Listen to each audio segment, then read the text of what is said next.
এই দুইজনের কবর কিন্তু এই মাটির নিচে এখনো আছে। এই জন্য এই মাটির 1400 বৎসর আগের একটা ইতিহাস আছে, যেটা দুনিয়ার কোনো মাটির নাই। এই মাটির নিচে যতটুক কোরবানি লুকায়িত আছে, ওই যুগে আল্লাহর রসুলের হিজরতের আগে হিজরত করে বাংলাদেশের মাটিতে আসা এই হিজরতের কোরবানি এই মাটির নিচে লুকায়িত আছে। আর যারা আসছেন এরা একজনও ফিরা যান নাই।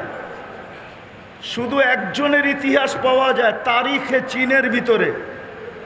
আবু ওয়াক্কাস রাদিয়াল্লাহু তাআলা আনহু 18 মাস চলার পরে, আমি ওলামাদের মজলিসে বলতেছি, তাহকিক করে দেখেন, তারিখে চীনে লেখা আছে আবু ওয়াক্কাস রাদিয়াল্লাহু তাআলা আনহু যখন 18 মাস পায়দল চলার পরে মদিনা ফিরত যান, আর বাবে মদিনা দিয়া যখন ঢোকেন, তো সাহাবায়ে কেরামকে জিজ্ঞাসা করছিলেন আল্লাহর রসুল কীরকম আছেন।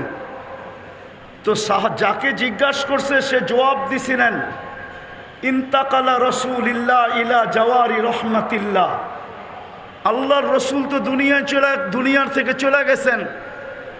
তো আবু ওয়াক্কাস রাদিয়াল্লাহু তাআলা আনহুর মন কীরকম ভাঙ্গা ছিল, ওটা উনি আর আল্লাহ বলতে পারে, দুনিয়ার কোনো ভাষা এটা ব্যক্ত করতে পারে না।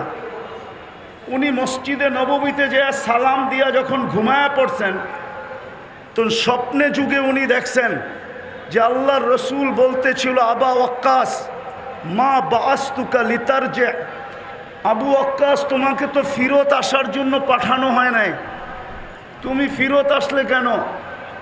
তো উনি ঘুমের থেকে উঠছেন, আবার উনি চীনের দিকে রওনা করছেন, যেইখানে আজকে ওনার কবর, যেইখানে ওনার আজকে কবর। আমি হয়তো 11 তারিখে ইনশাআল্লাহ 20 তারিখে পৌঁছবো ওইখানে, কেননা আজকে রাত্রেই আমার সফর আছে। ফিরতি পথে আমি চায়না হয়ে আসব, গোয়াঞ্জু হয়ে আসব। ওইখানে ওনার কবর আছে, উনি ফিরে আসছেন আর নিজের হাতে মসজিদ বানাইছেন। ওই মসজিদে এখনো ওনার হাতের লেখা খচিত আছে। মসজিদের নাম ছিল মসজিদ মুশতাক ইলার রসুল। বাবার বিষয় কিন্তু মসজিদ মুশতাক ইলার রসুল, আল্লাহর রসুলের জন্য পাগল প্রায় যেই ব্যক্তিরা, ওদের মসজিদ। তো যেটা বলতেছিলাম, আজকে 92% মুসলমান। তারপরও আমরা জানি আমাদের দেশে আমরা কতটুকু দীক্ষিত, কতটুকু বঞ্চিত, কতটুকু লাঞ্ছিত, কতটুকু আমরা অবহেলিত, কতটুকু আমরা নির্যাতিত। মনে হয় বুঝাইতে পারি নাই। সারা দুনিয়ার মুসলমান দেশেই মুসলমান নির্যাতিত। কারণ কি? 200 কোটি সম্পদ, 70% আমাদের কাছে। দুনিয়ার তেল বলেন মুসলমানের কাছে, দুনিয়ার গ্যাস বলেন মুসলমানের কাছে, দুনিয়ার সোনা বলেন মুসলমানের কাছে, দুনিয়ার সবচেয়ে বড় টাকা মুসলমানদের কাছে। মুসলমানের চেয়ে বড় টাকা দুনিয়ার কারো কাছে নাই। 4 থেকে 5টা দেশ যদি এক হয়, তাহলে সারা দুনিয়া এরা কিনতে পারে। এত বড় টাকা মুসলমানের কাছে। দুনিয়ার সবচেয়ে বড় টাকা কুয়েতের কাছে, দুনিয়ার সবচেয়ে বড় টাকা ওমানের কাছে, দুনিয়ার সবচেয়ে বড় টাকা বাহরাইনের কাছে, দুনিয়ার সবচেয়ে বড় টাকা ব্রুনাইয়ের কাছে। তারপরও মুসলমান ঘৃণিত, অবহেলিত কেন? আমার প্রশ্ন বলতে পারেন, কথা বলার ঢংও বলতে পারেন। আমার বিশ্বাস, এটা আমি মনের থেকে বিশ্বাস করি, আমার উপরে যে কেউ আঙ্গুল উঠাইতে পারেন তাতে কিছু আসে যায় না, বিরুদ্ধে লিখতে পারেন তাও কিছু আসে যায় না। কিন্তু আমার মন বলে, আমার তাখায়ুল বলে, রাসূলুল্লাহ সাল্লাল্লাহু আলাইহি ওয়াসাল্লামের আদর্শের কারণে, যাকে আল্লাহ আদর্শ বানায় পাঠাইছেন, লাকাদ কানা লাকুম ফি রাসূলিল্লাহি উসওয়াতুন হাসানা, যেই হেদায়েতের চাওয়া আমরা প্রত্যেক নামাজের ভিতরে চাই, সূরা ফাতিহা ব্যতীত যেই নামাজ হয় না, যার ভিতরে মৌলিক বিষয় হলো ইহদিনাস সিরাতাল মুস্তাকিম। আমি মাদ্রাসার ছাত্রদেরকে বলতেছি, তোমরা একটু ভালোভাবে আমার কথাটা চিন্তা করো, ঠান্ডা মাথায় চিন্তা করো। যেই হেদায়েত আমরা প্রত্যেক রাকাতে চাই, যেই হেদায়েত মানুষের জিনিসের জীবনের ভিতরে সবচেয়ে বড় জিনিস, হেদায়েত প্রাপ্ত যে হয়, খোদার কসম তার কোনো জিনিস দ্বারা মানুষ কষ্ট পায় না, এমনকি পিঁপড়া পর্যন্ত কষ্ট পায় না। আমি আমাদের আকাবেরদের জীবনীর ভিতর থেকে একটা জীবনী বলতে চাইতেছি। হুসাইন আহমদ মাদানী রহমতুল্লাহ আলাই একবার হাটহাজারী মাদ্রাসায় আসছিলেন। আজ থেকে 50 বছর আগের কথা হবে। কারো মনে আছে কিনা আমি জানি না। আহমদ শফি সাহেব রহমতুল্লাহ আলাই যদি জীবিত থাকতেন, তাইলে ওনার কাছ থেকে হয়তো আমার কথাটাকে সত্যায়িত করা যেত। ওই সময় কোনো নলের ব্যবস্থা ছিল না। হাটহাজারীর পুষ্কুনির সিঁড়িতে বৈশা উজু করতে হইতো। হুসাইন আহমদ মাদানী রহমতুল্লাহ আলাই উজু করতেছিলেন। পুরান মসজিদের সামনে পুষ্কুনি ছিল, যারা দেখছে তারা দেখছে। ওইটার এক পাড়ের দিকে, দক্ষিণ পাড়ের দিকে একটা পিপিলিকা পানিতে হাবুডুবু খাইতেছিল, কারো চোখে পড়ে নাই। হুসাইন আহমদ মাদানী রহমতুল্লাহ আলাইহির চোখে পড়ছে। উনি উজু ছাড়ছেন, ওই দিকে গেছেন। পানিতে নামতে নামতে হাঁটু পানিকে অতিক্রম করা রান পানি পর্যন্ত নামছেন, তারপরও পিপিলিকার নাগাল পাইতেছিলেন না। তো উনি মেসওয়াক বাহির করে আগে বাড়াইয়া দিছেন, পিপিলিকাকে উঠে উপরে ঝেড়া দিছেন। সমস্ত ছাত্ররা ওনার ওই সময় উপস্থিত ছিল। হুসাইন আহমদ মাদানী রহমতুল্লাহ আলাই। আমরা আমাদের আকাবেরদেরকে চিনি না, আমাদের ইয়াং যুবকরা আজকে আকাবেরদেরকে চিনে না। না চিনার কারণেই আমরা আকাবেরদের না অনুসরণ করতে পারি, না আকাবেরদের ব্যাপারে সঠিক মনের থেকে মুখ দ্বারা ব্যক্ত করতে পারি। বরং দেখা যায় আমাদের সমাজে ইয়াং বেস আকাবেরদেরকে পর্যন্ত লাঞ্ছিত করতে দ্বিধা করে না, আকাবেরদেরকে পর্যন্ত আঙ্গুল উঠাইতে দ্বিধা করে না। রাগ হয়েও না তোমরা আমার কথায়, মনে উঠলো এই জন্য বলতেছি। ইমাম তিরমিজি রহমতুল্লাহ আলাইহির জীবনী পড়া দেখো। ইমাম তিরমিজি রহমতুল্লাহ আলাইহি লেখছেন যে আমার থেকে বয়সে যে একদিন বড়, তার ভিতরে আমার থেকে 100 গুণ খায়ের বেশি। ওনাকে জিজ্ঞাসা করছে, আপনি এটা বলেন কি করে? বলছে, খায়রুল কুরুনি কারনি আমাকে বলে, আল্লাহর রসুলের জমানার যে যত কাছে হবে তার কাছে তত বেশি খায়ের। আমাদের আকাবেররা আমাদের আল্লাহর রসুলের জমানার কাছে ছিল, আমি জমানার থেকে আজকে দূরে। আমার মুরব্বী যে বসা আছে, উনি আল্লাহর রসুলের জমানার কাছে আমার থেকে। যদিও আমার দাড়ি পাকা, ওনার দাড়ি পাকা, কিন্তু বয়সে উনি আমার চেয়ে বড়। বিদায় আমি মনের থেকে বিশ্বাস করি ওনার ভিতরে আমার চেয়ে কোটি গুণ বেশি খায়ের রাখা আছে। তো যেটা বলতেছিলাম, হুসাইন আহমদ মাদানীকে জিজ্ঞাসা করছে, হজরত আমাদেরকে বললেই তো পারতেন। তো উনি জবাব দিছিলেন, হা কাদা উমির না, আল্লাহর আমর আমার দিকে ছিল। বিদায় পিপিলিকাকে বাঁচানো আমার দায়িত্ব ছিল, তোমাদের দায়িত্ব ছিল না। রসুলের আদর্শ তো আমাদেরকে এটাই শিখাইতেন। আজকে সারা দুনিয়ার মুসলমান 200 কোটি হওয়া সত্ত্বেও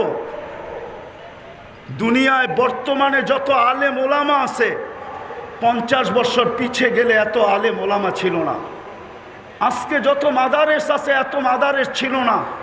আজকে যত হেফজোখানা আছে, এত হেফজোখানা ছিল না। আজকে যত খোতাবা আছে, অতীতে এত খোতাবা ছিল না। কিন্তু আজকে যতটুক দুর্দশা, 50 বছর আগে আমাদের এরকম দুর্দশা ছিল না। কসম খোদার, আমার মুরব্বীরা আছে কিনা জানি না, কাউরন বাজারের সভা ছিল। হজরত মৌলানা আব্দুল গফফার সাহেব রহমতুল্লাহ আলাই, উনি কাউরন বাজারের সভায় বয়ান করতেছিলেন। আমাদের রাষ্ট্রপতি এরশাদ সাহেব পাশে বসা ছিল, উনি তখন রাষ্ট্রপ্রধান।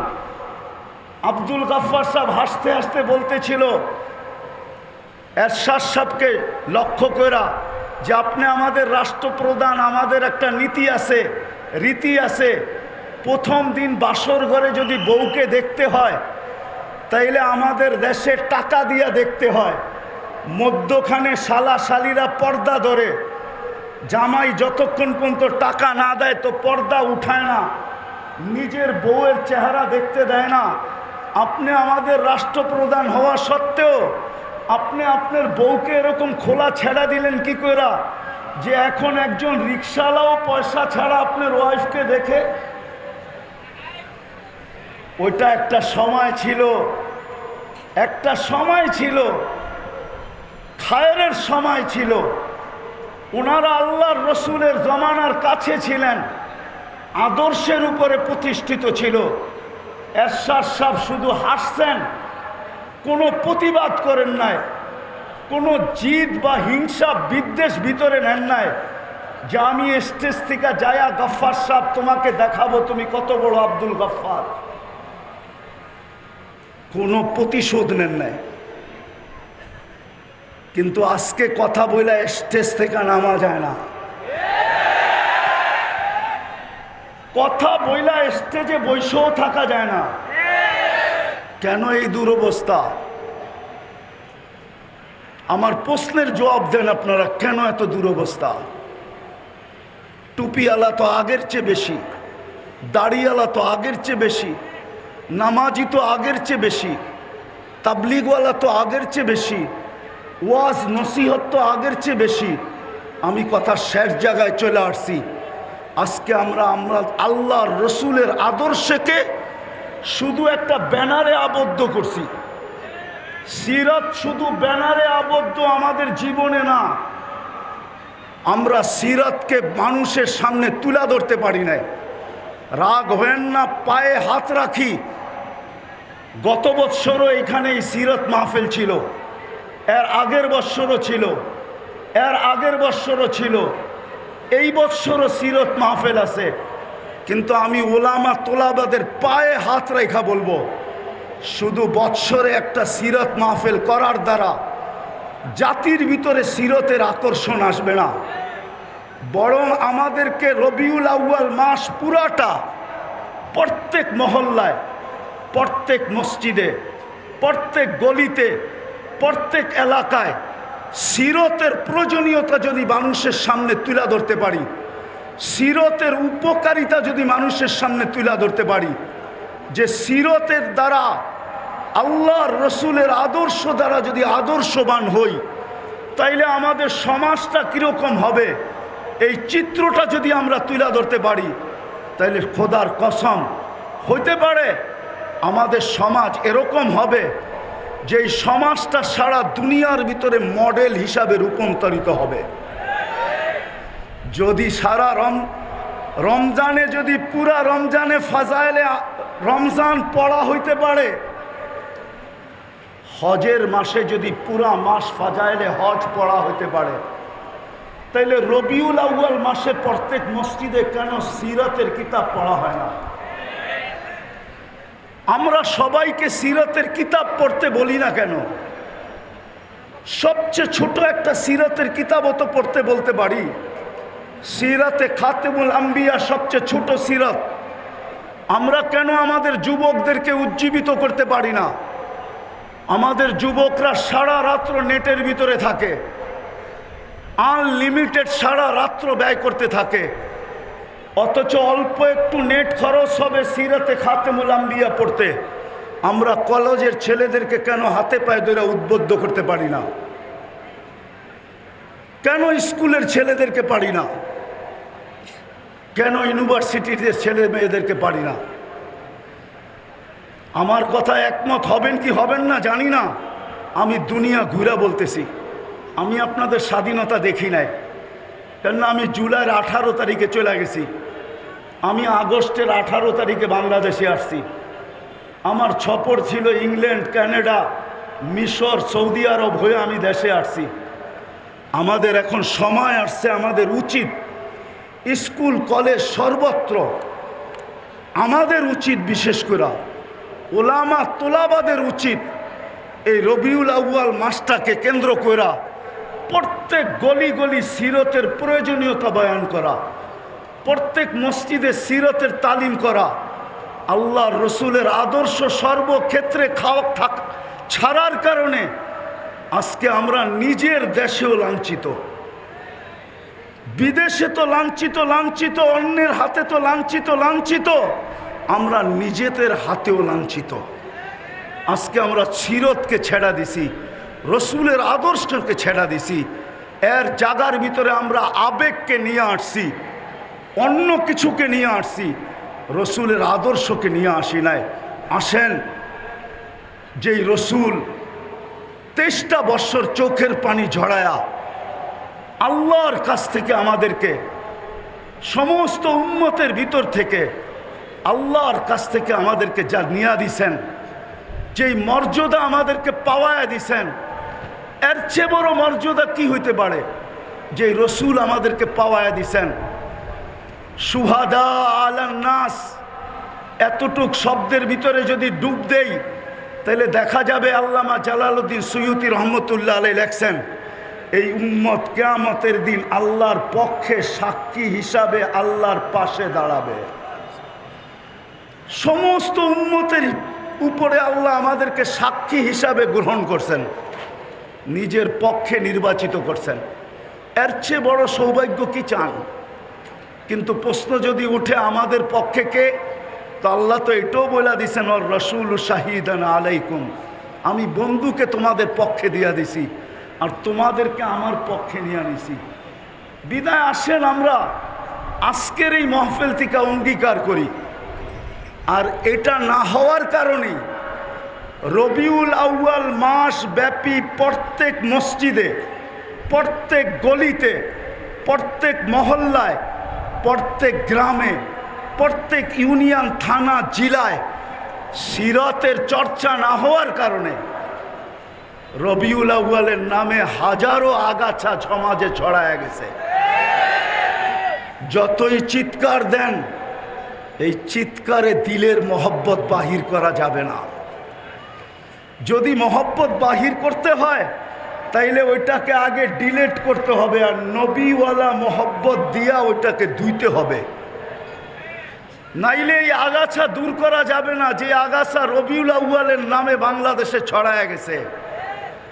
আপনি বলবেন, আপনি যে প্রবচন দিলেন যে সারা মাস প্রত্যেক মসজিদে সিরাতের তালিম, সিরাতের আলোচনা, গলিতে, মহল্লায়, হাটে, বাজারে, প্রত্যেক গ্রামে, এরকম কি দুনিয়ার কোনো দেশ আছে? আমার সাথে চলেন, আমি আপনাদেরকে দেখায় দেব। আমি ওই দেশে গেছি, একবার যাই না, 6 বার গেছি। আর একবার আমি ওই মহফিলে নিজে গেছি। আমার যাওয়ার কথা ছিল 1 সপ্তাহ পরে। আমাকে ওনারা চিঠি পাঠাইছেন, আমাদের এইখানে 1 মাস সুদানে সিরতের আলোচনা হয়, টানা 1 মাস, রবিউল আউয়ালের 1 থেকে নিয়ে 30 তারিখ পর্যন্ত। আপনি যখন আসবেন তো 1 সপ্তাহ আগে আসেন। আপনি আরবি না বলতে পারলেও ভাঙ্গা ভাঙ্গা যা বলতে পারেন, আমরা আপনার মুখ থেকে কিছু শুনতে চাই।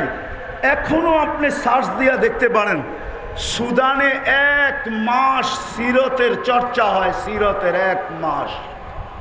আপনারা আর কয়জন? এক এক মজমায় 4 থেকে 5 লক্ষ লোক থাকে। চলেন, আমি ইয়ামান 4 বার গেছি। ইয়ামানে 1 তারিখ থেকে 30 তারিখ পর্যন্ত, মাসের শেষ পর্যন্ত প্রত্যেক মসজিদে সিরতের চর্চা হয়।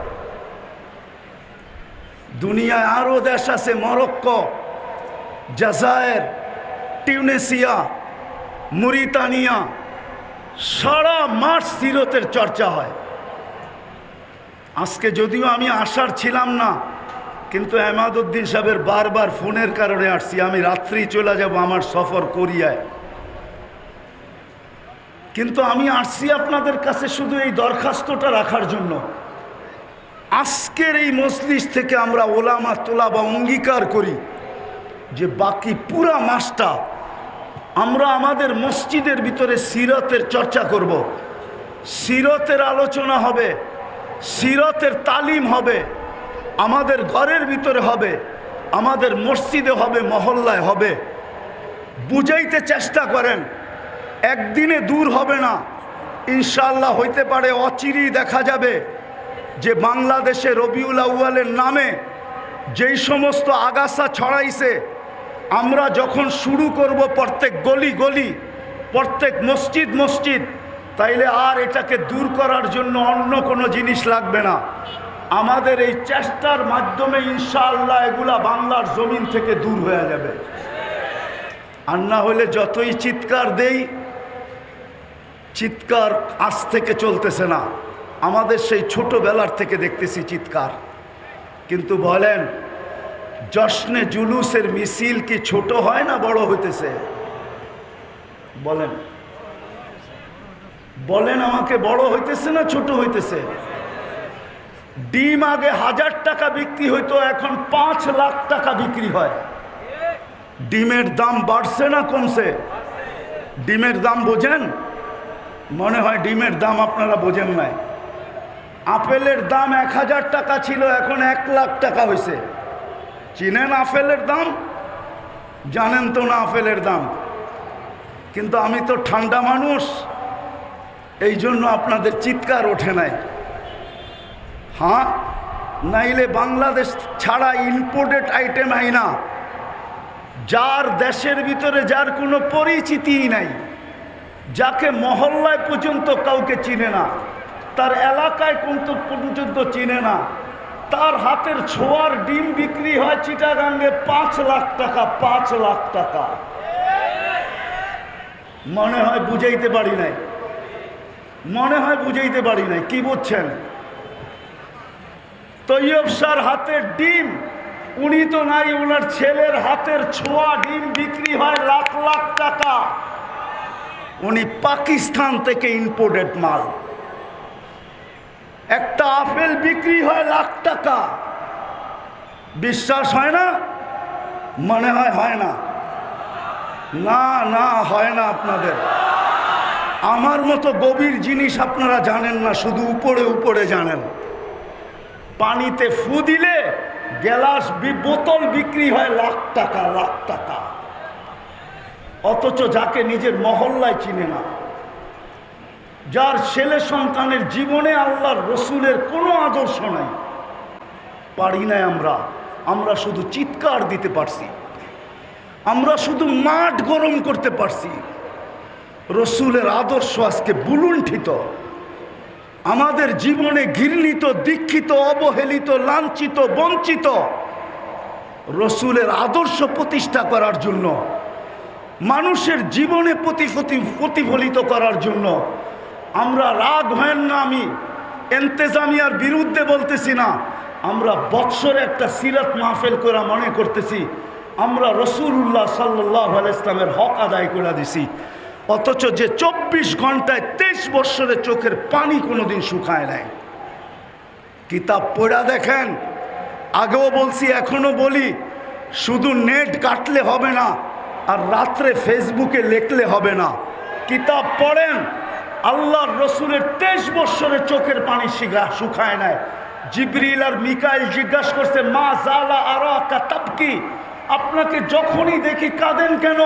বলছে, উম্মতের জন্য চোখের পানি শুকায় না। ওলামাদের মজলিস হিসাবে বলতেছি, পড়েন আবুল সামরকান্দির কিতাব রহমতুল্লাহি আলাই। উনি লেখছেন, আমি লিখি নাই। উনি কিতাবে লেখছেন, আমি লিখি নাই। আমি বলতেছি, আপনি তালাশ করে সত্যায়িত প্রমাণ করেন। উনি লেখছে, আল্লাহ রসুল কবর থেকে উঠবে, ওহুয়া ইয়াবকি ওয়া ইয়াকুল, চোখে পানি নিয়ে উঠবে আর চিৎকার দিতে দিতে উঠবে, জিবরিল ময়দান তো খালি, আমার উম্মত কোথায়? ডাইনে দেখি উম্মত নাই, বামে দেখি উম্মত নাই, সামনে দেখি উম্মত নাই, পিছে দেখি উম্মত নাই। জিবরিল সান্ত্বনা দিবে, মা শাক্কাল আরদা আহাদুন ইল্লা আনতা, আপনি ব্যতীত জমিনের উপরে কাউকে উঠানো হয় নাই, উম্মত উঠে নাই। আপনি চিন্তিত হয়েন না, আপনি পেরেশান হয়েন না, উম্মত ওঠে নাই, উম্মত হারায় যায় নাই। আপনার পরে উম্মত উঠবে। যেই উম্মতের মানুষ একটা ইউনিয়ন পরিষদের চেয়ার পাওয়ার জন্য মরতে রাজি, মারতে রাজি, বুকের তাজা রক্ত দিতে রাজি, সন্তানকে এতিম করতে রাজি, নববধূকে বিধবা করতে রাজি, ওই রসুল কিয়ামতের দিন সাল্লাল্লাহু আলাইহি ওয়াসাল্লাম মাকামে মাহমুদ পাবেন। কিন্তু ওলামা বলো বসবেন কিনা? বলেন আপনারা বসবে কিনা মাকামে মাহমুদে যায়? বরং বুখারী রহমতুল্লাহ আলাইহি তো বলে হাত রেখা দাঁড়ায় থাকবে। কেন বসবেন না? এত দামি চেয়ার মাকামে মাহমুদ, যার উম্মত ইউনিয়ন পরিষদের চেয়ার পাওয়ার জন্য, কাউন্সিলরের চেয়ার পাওয়ার জন্য, ছোট একটা এলাকার নেতা হওয়ার জন্য, জান দেওয়ার জন্য তৈয়ার, আর উনি মাকামে মাহমুদে বসবেন না কেন? যেই রসুল কিয়ামতের মাঠে বসবে না, বলবে আমি বসবো না, দুই কথা লেখা আছে, চেয়ার যদি আমাকে উড়ায়া জান্নাতে নেওয়া যায় তাহলে আমার উম্মতের কি হবে? দ্বিতীয়, আমি উম্মতের সাথে অঙ্গীকার করছি হাউজে কাউসারে সাক্ষাৎ করব। আমি অপেক্ষা করব উম্মত যেন হাউজে কাউসারে এসে অপেক্ষা না করে। তৃতীয় লেখছেন আমি 3 জায়গায় ছুটতে থাকব। আমি এই চেয়ারের মজা নিব তো নিব কখন? আমি তো হাউজে কাউসারে যে পানি পান করাবো, মিজানে যায় দেখবো পাল্লা কিরকম সামনে ঝুঁকে না পিছে ঝুঁকে। আমি তো পলসেরাতে ছুটা যাব, আমার উম্মত পার হইতে পারতেছে কি পারতেছে না। আমি তো ময়দানে চিৎকার দিতে থাকবো উম্মতি উম্মতি বইলা, যদিও নাকি সমস্ত নবী রসুল চিৎকার দিবে নফসি নফসি বইলা। আমি তো 3 জায়গায় চিৎকার দিতে থাকবো, ছুটবো আর দৌড়াবো আর বলবো উম্মতি উম্মতি। আমি এই চেয়ারের মজা নিব তো নিব কোথায়?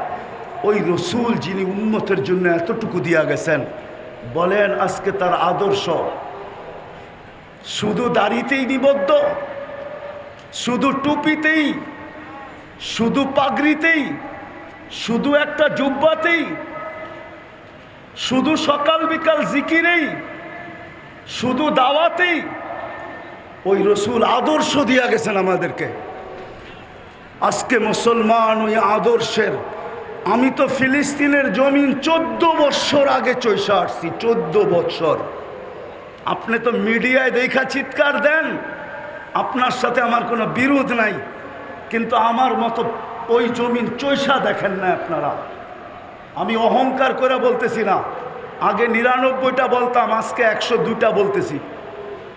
102টা দেখা শেষ আমার, বাইচা থাকলে আরও দেখার ইচ্ছা আছে। আমি 14 বছর আগে ফিলিস্তিন দেখা আসছি। আপনি দিয়ে মুসা শুনছেন, কিন্তু এই চোখ দিয়ে দেখেন নাই। আপনি দিয়ে খলিল শুনছেন, যেখানে ইব্রাহিম আলাইহিস সালাম শুয়ে আছে, এই চোখ দিয়ে দেখেন নাই। আমার চেয়ে বেশি ব্যথা আপনার দিলে না, আমি বিশ্বাস করি, কেননা আমি দিয়ে মুসা দেখা আসছি। আমি ইব্রাহিম আলাইহিস সালামের ওয়াদি দেখা আসছি। ওয়াদিয়ে ইব্রাহিম, যেইখানে উনি শুয়ে আছেন, ফিলিস্তিনের জমিন আমি চইসা আসছি। যেই জমিনের প্রত্যেকটা বালুর কণার সাথে বরকত মিশ্রিত, ও বারাকনা হাওলা, ওই জমিন যেইখানে আল্লাহ ১৬ লক্ষ নবীদেরকে জীবিত করে একত্রিত করছেন, আর ওই নামাজ যেইখানে মুহাম্মদুর রাসূলুল্লাহ ইমামতি করছেন, ওই জায়গার থেকে আল্লাহর রসুল আরশের টেকআপ করছেন। মক্কা থেকে বাইতুল মুকাদ্দাস পর্যন্ত রানওয়ে ছিল, বাইতুল মুকাদ্দাস থেকে টেকআপ করে উপরে উঠছেন। ওই জমিন যেইখানে 70 জন জলিলুল কদর সাহাব নবীর কবর পড়া রাখা আছে। কোন কবি লিখছিলেন, এমন দেশটা কোথাও তুমি পাবে না কো খুঁজে, সকল দেশের সেরা সেজে নবীদের জন্মভূমি। ফিলিস্তিন নবীদের জন্মভূমি। আপনি তো মিডিয়ায় দেখা চোখের পানি ঝরান, আমার এখানে ব্যথায় বড়া। আজকে 200 দিনের উপরে হলো, 40,000-এর উপরে মানুষ মারা গেল। ওরা প্রতিদিন 6 ওয়াক্ত নামাজ পড়ে, 5 ওয়াক্ত তো পড়ে, আর প্রতিদিন 1 ওয়াক্ত জানাজার নামাজ পড়ে। গত রমজানের হেরেমের কান্না দেখা আমার বিশ্বাস হইতেছিল মনে হয় এইবার এক ঈদ হবে না, দুই ঈদ হবে। বাইতুল মুকাদ্দাসের স্বাধীন, ফিলিস্তিনের স্বাধীনতার ঈদ হবে, আর রোজার ঈদুল ফিতর হবে। কেননা আমার এই ছোট জীবনে যতবার রমজানে গেছি, গত রমজানের মতো আইম্মাদের, হেরেমের ইমামদের কান্না আমি কখনো দেখি নাই, মুসল্লিদের কান্না কখনো দেখি নাই। দুই হেরেমের জমিন ভাইসা গেছে কান্নায়, কিন্তু ভাবছিলাম দোয়া মনে হয় কবুল হবে। কিন্তু রমজান পার হইয়া, কোরবানি পার হয়ে আবার রমজান আসতে শুরু করলো, কিন্তু আজ পর্যন্ত দোয়া কবুলের কোনো চিহ্ন দেখতেছি না। মনে হয় ইব্রাহিম ইবনে আদহাম রহমতুল্লাহ আলাইহির কথা সত্য। ইব্রাহিম ইবনে আদহামকে জিজ্ঞাসা করছিল, ইব্রাহিম দোয়া তো করি, চোখের পানি তো জোরে, কিন্তু কবুল হয় না কেন? তো ইব্রাহিম হাসি দিয়া বলছিল, তাসির রসুল, আল্লাহর রসুলের আদর্শের নাফরমানি করবে আর ভাববে দোয়া কবুল হবে। দোয়া কবুল হওয়া তো দূরের কথা, তোমাদের দোয়া মাথার উপরে ওঠে না। আমার কথা শেষ, পায়ে হাত দিয়া বলতেছি, আসেন আমরা এই রবিউল আউয়াল মাসটাকে কেন্দ্র কইরা প্রত্যেক মহল্লায় মহল্লায়, মসজিদে মসজিদে, গলিতে গলিতে, সর্ব জায়গায় ছড়ায়া যায় আমরা আল্লাহর রসুলের আদর্শকে বয়ান করি, আল্লাহর রসুলের সিরতের চর্চা এবং আলোচনা করি, মানুষকে উদ্বুদ্ধ করি যেন আল্লাহর রসুলের আদর্শের দিকে বাড়ে। এইভাবে যদি আমরা প্রত্যেক গলি গলি একটা পরিবেশ তৈরি করতে পারি, তাইলে আমার বিশ্বাস আমার জাতিকে আমি চিনি, 1400 বৎসরের তারিখ দিয়া চিনি। আমার জাতি ইনশাআল্লাহ একদিন জায়গা উঠবে, আর আমরা যা চাই এটা আওয়াজবিহীন আমার জাতি কাঁধে নিয়ে দাঁড়ায় যাবে। কেননা এই জাতি জুলুম বেশি দিন সহ্য করতে পারে না। এই জাতিকে আপনারা আধ্যাত্মিকভাবে চিনেন না। বাংলার জাতি আর এই মাটি আধ্যাত্মিকভাবে আপনারা চিনেন না। একটু ইঙ্গিত দিছিলাম আমি যে 1400 বৎসর আগের কোরবানি এখানে লুকানো আছে, কিন্তু আমাদেরকে একটু সজাগ হইতে হবে। প্রত্যেক মসজিদ মসজিদ, মহল্লায় মহল্লায় আমার বিশ্বাস ওলামায়ে কেরাম এইখান থেকে আজকে প্রোগ্রাম বানাবে যে আমরা ঢাকা শহরের একটা গলি রাখবো না, একটা মসজিদ রাখবো না, একটা ওয়ার্ড রাখবো না। আমরা সিরতের প্রোগ্রাম দরকার হইলে ডেলি 5টা 10টা করব। আর আলহামদুলিল্লাহ ঢাকা শহরে ওলামায়ে কেরামের অভাব নাই। একদিনে 20টাও সামলাইতে পারবে, 50টাও সামলাইতে পারবে, 100টাও সামলাইতে পারবে। আমি আপনাদের কাছে হাত জোর করে বলতেছি, আসেন আমরা একটা বৎসর কইরা দেখি, তারপরে আমাদের এখানের পরিস্থিতি কি দাঁড়ায়। যদি কথা সত্য বলে থাকি তাহলে আল্লাহ যেন এটাকে কবুল করেন, আর যদি ভুল ত্রুটি হয়ে থাকে তাহলে আল্লাহর কাছে মাপ চাই, আল্লাহ যেন মাপ করেন। সবার কাছে দোয়া চাই, আল্লাহ যেন সুস্থ সবলভাবে আবার এই মাটিতে সফর শেষ করে আবার ফিরায় নিয়ে আসেন। ওমা আলাইনা ইল্লাল বালা।